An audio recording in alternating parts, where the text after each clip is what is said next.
ប្រហែលទំពាំងដាក់ខ្ចៅបងប្អូនខែនឹងខែភាសាធ្លាក់ភ្លៀងរលឹមច្រាយរាល់ថ្ងៃហើយបងប្អូនអើយប្រពេចប្របាច់ដល់ហើយតារាវខ្ចៅមកអូនជលីតារាវខ្ចៅបានមកស្លប្រហើដាក់ទំពាំងបងអើយបន្លែគ្រប់មុខនិយាយពីថាឆ្ងាញ់ត្មងបងប្អូនទាំងអស់គ្នានេះបន្លែថ្ងៃហ្នឹងយើងមានតាំងពីននងស្លឹកបាសគឺមានខ្ចៅមានសាច់ជ្រូកមានត្រីឆ្អោយសពគ្រឿងហ្មងបងប្អូនអរគ្នាមានតំពាំងមានអីទៀតអ្នកបងប្អូនអើយតំណងខ្លាំងណាស់ពុកម៉ែបងប្អូនហើយនេះ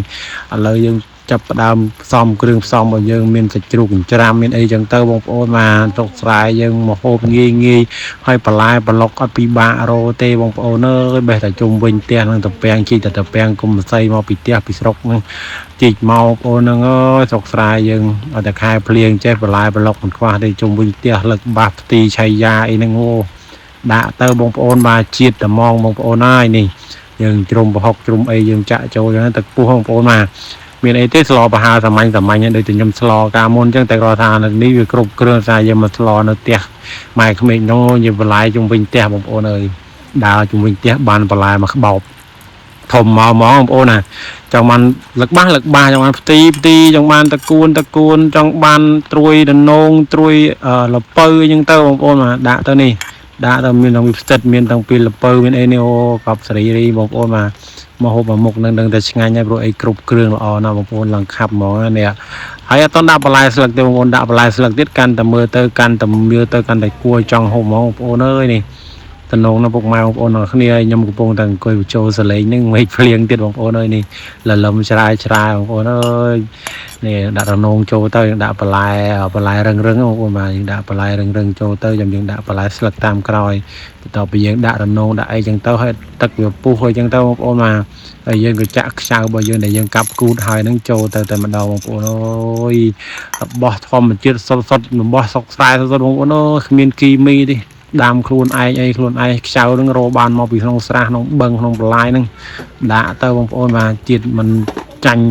មហូប oyster ទីក្រុងទេបងប្អូនហ្នឹងហើយពុកម៉ែបងប្អូនបាទនិយាយលេងទេទីក្រុងឲ្យឆ្ងាញ់បែបទីក្រុងទៅស្រុកស្រែវាឆ្ងាញ់បែបស្រុកស្រែទៅវាធម្មតាទេជីវិតមនុស្សយើងរស់នៅប្រកបតែចិត្តតែខ្លួនឯងឲ្យតែត្រូវទៅប្រកបចិត្តខ្លួនឯងរាល់ថ្ងៃនោះប្រកបមិនត្រូវផងថ្ងៃខ្លះមិនដឹងថាខ្លួនឯងចង់ហូបអីផងចេះតែស្លទៅមែនបងប្អូនបាទបងប្អូនទាំងអស់គ្នាក៏មិនខុសពីខ្ញុំដែរថ្ងៃខ្លះអត់ដឹងថាស្លអីផងចេះតែស្លឲ្យតែបានហូបទៅបើយើងថ្ងៃខ្លះយើងអត់ដឹងថាខ្លួនឯងត្រូវការអីផងហ្នឹងហើយបងប្អូនតែថ្ងៃនេះត្រូវការមែនតើបងប្អូនថ្ងៃនេះត្រូវការស្លប្រហើមានអារម្មណ៍ថាមេឃភ្លៀងជាអញ្ចឹងហើយបន្លែជុំវិញផ្ទះខៀវសងាត់បេះយកមកស្លយកមកបងទៅបងប្អូនអូយនេះមកឆ្នាំងពេញបឹបសឹកបាសត្រួយដំណងត្រួយលពៅត្រួយអីយើងចេះតែដាក់ទៅឲ្យស្រុកស្រែយើងមានអីផ្ទះយើងមានអីយើងដាក់គ្រឿងហ្នឹងឲ្យវាសពទៅបងប្អូនធានាតែឆ្ងាញ់ហ្មងបងប្អូនអើយហើយចេះស្លោចឹងបងប្អូនបានបុកអំបិលម្ទេសទៀតទៅជាតិហ្មងបងប្អូនអើយបន្ទាប់ពីយើងនេះយើងដាក់បន្លែស្លឹកដាក់អីចូលទៅព្រោះអីបន្លែ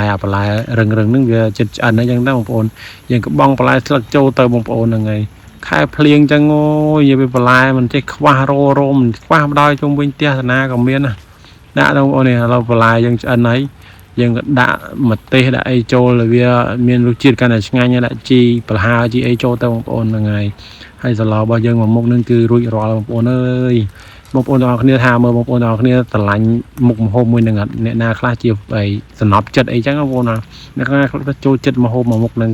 ទៅនេះតែឆ្ងាញ់បងប្អូនមកស្លប្រហើមួយឆ្នាំងនេះដល់កដល់ចុះបាយទៀតហើយថ្ងៃហ្នឹងបងប្អូនអើយនេះឥឡូវឆ្អិនណាបងប្អូនតំណងខ្លាំងមែនតើបងប្អូនអើយគ្រាន់តែឃើញក៏ក្លៀនតែបងនេះលេបទឹកមាត់ទៀតហើយ